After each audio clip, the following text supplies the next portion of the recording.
All right, let's get straight into it. Today, we're swapping our seats in the movie theater for a seat in the command center. We're conducting a full tactical debrief of the operation at the heart of Dhurandhar, the Revenge. So let's open up that dossier. First things first, let's establish the sheer scale of this mission. We are not talking about some small, covert op here. With over 60 crore rupees in global pre-sales, this mission had massive international visibility before it even kicked off.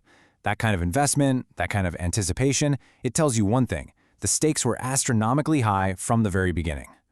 So here's our intelligence breakdown for today. We'll start with how the operation scope just exploded. Then we're going to build a full psychological profile of our primary asset. From there, we'll dissect his conflicting objectives, assess the, let's say, volatile situation on the ground in Karachi, analyze the tactical use of the mission soundtrack, and finally, evaluate the endgame. Okay, Section 1, a cinematic operation. To really understand our agent's actions, you first have to understand the battlefield itself. And let me tell you, it saw a major escalation from the last time we saw him. This is where you see the core strategy just completely evolve. The first film? That was a classic deep cover infiltration. Go in quiet, blend in, gather intel. But part 2? The entire doctrine shifts. The battlefield gets bigger, the intel gets way more complex, and the objective pivots from quiet infiltration to an endgame of total, uncompromising retribution. And this timeline really shows how the mission scope just ballooned. Believe it or not, this all started as a much more contained project, designed for streaming. But the action, the world building, it all grew so immense that they had to pivot to a major theatrical deployment. The volume of footage and intelligence became so extensive, the operation had to be split into 2 distinct phases. That's how big this thing got. Section 2. The Agent's Two Faces. Now, let's profile the operative at the very center of this firestorm. Because to understand the mission, you absolutely have to understand the man. This is the absolute core of the deep cover strategy. On one hand, you have Jaskirat Singh Rangi, the trained intelligence agent with a clear set of orders. On the other hand, you have his cover, Hamza Ali Mizardi. And he's not just some low-level informant. He has risen to become the kingpin of Aari Aari, Karachi's most volatile criminal neighborhood. This dual identity gives him unparalleled access and influence. Now this is the crucial psychological trigger we need to talk about. Beast mode. This isn't just about getting angry. It's a fundamental shift in his entire tactical approach. The agent literally abandons the long game of strategy and infiltration for a highly aggressive direct action doctrine. And it's all fueled by a devastating personal loss, which makes him both incredibly effective and dangerously unpredictable. And we've got external analysis confirming this. The mission's primary driver is no longer about national security. As the Financial Express puts it, this has become a deeply personal vendetta. It's a raw quest for retribution that completely redefines the entire operation. Which brings us to the conflicting objectives at play here. We really have to distinguish between the agent's official orders and the personal mission he is actually executing on the ground. You see, on paper, the mission parameters are crystal clear.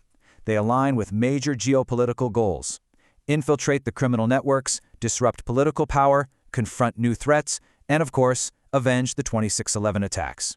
These are the official directives, straight from his handlers. But the true catalyst, the directive that has now taken absolute precedence, it's personal. This is the exact inflection point where the mission goes off book. A significant personal loss transforms the entire operation into a relentless, all-consuming quest for what the source material calls epic revenge. So now let's analyze the tactical situation on the ground. You have to understand, the events of the first film didn't just end a chapter, they completely redrew the map of the operational environment in Karachi. So what's the immediate tactical consequence of taking a kingpin off the board? It's a question every strategist has to ask. Do you get stability, or do you just unleash something far, far more chaotic? Well, you get chaos. The elimination of Raman Dekhe creates a huge, dangerous power vacuum. This allows all these rival factions and smaller gangs to rise up, trying to grab a piece of the action. So our agent, as Hamza, is now forced to fight a multi-front conflict. He's got to consolidate power, manage these new threats, and fend off rivals, all while protecting his true identity. The environment just became exponentially more volatile. Next, we're going to analyze a pretty fascinating and frankly unconventional tactical element, the use of sound as a tool of narrative warfare to shape how the mission is perceived. The choice of the song Aari Aari is nothing short of a brilliant psychological operation. Just look at its tactical purpose. The nostalgic remix creates instant recognition, an immediate connection with the audience. Its high-energy sound perfectly mirrors the mission's intensity. And maybe most importantly, it's designed to go viral, serving as an anthem to build public hype and support for the whole operation. It's basically weaponized music. And that brings us to the final stakes. With all of these factors in play, the deep cover, the beast mode, the power vacuum, what is the ultimate endgame of this deeply personal war? This chart really visualizes the final stakes perfectly. As you can see, the official mission is still a high priority, sure, but personal revenge has become the critical driver. It's eclipsing everything else. And the geopolitical risk of his actions? Well, that remains dangerously high and totally unpredictable. He is operating way off the map in completely uncharted territory. So, we're left with this final, really provocative question. In a world of spies and gangsters, when an operative goes off script, driven by a force as powerful as revenge, does he become a liability or the ultimate asset? Can one man's private war truly change the fate of two nations? That is the great unknown variable at the very heart of this entire operation.